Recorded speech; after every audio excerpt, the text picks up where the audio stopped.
Le Maghreb. En arabe, le mot en Maghreb signifie le cochon, c'est-à-dire Louis. Le Maghreb est dans le nom commun Hyondon, ou pays arabe situé à Louis par rapport au pays arabe de l'Oran, ou l'Eli. Au sens strict du terme, le Maghreb regroupe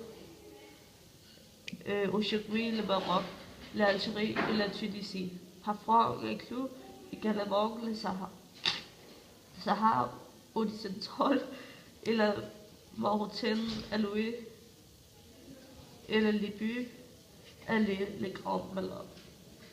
L'océan Atlantique, le mer Méditerranée et le désert du Sahara entourant le Maghreb et lui donnant une unité géographique. La langue arabe et la culture islamique unissant tout le pays arabe. Mais le Maghreb a une forte identité propre, due à son isolement géographique et à la présence importante de la culture berbère. La culture des peuples du désert, la proximité de l'Europe de l'Ouest et surtout la colonisation française ont également leur importance. La France a envahi l'Algérie en 1830, puis la Tunisie en 1881 et finalement en 1912 le Maroc. La Tunisie et le Maroc sont restés des protectorats français jusqu'en 1956. En 1956, l'Algérie a eu son indépendance en 1972. Pendant la Deuxième Guerre mondiale, la ville d'Alger, capitale d'Algérie, était la capitale proclamée de la France libre. La France étant occupée par l'Allemagne, c'est en Algérie qu'on a réorganisé. Les troupes françaises avaient des débarqueurs avec les troupes alliées en Italie, en Provence, en 1943 et en 1944.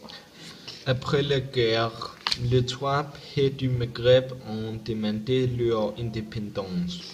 Le Maroc et la Tunisie ont négocié leur indépendance avec la France en 1956, sans trop de problèmes. Par contre, beaucoup de Français s'opposant vivement à l'indépendance d'Algérie. Les liens entre les deux pays étaient très forts. En plus, un nombre très important de Français vivant en Algérie depuis des générations. On les appelait des poètes noirs. Ils ne souhaitaient pas du tout plier bagages et retourner en France. En conséquence, l'indépendance d'Algérie a coûté une guerre longue, cruelle et déchirante. 1954-1962. Dans l'année en 1950 et en 1960, beaucoup de travailleurs maghrébins ont quitté l'Europe pour aller s'installer en France. Pour quelques années, on pour la vie. Un nombre important d'enfants et de ces migrants vivant encore aujourd'hui dans le misère des cités autour des grandes villes françaises. Par intervalle, ce site exposant dans des émeutes composées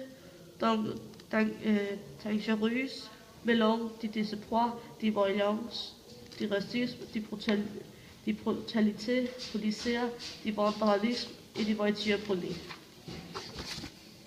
Il va sans dire que beaucoup de descendants d'immigrés se débrouillant très bien et enrichissant la société et la culture française de multiples façons.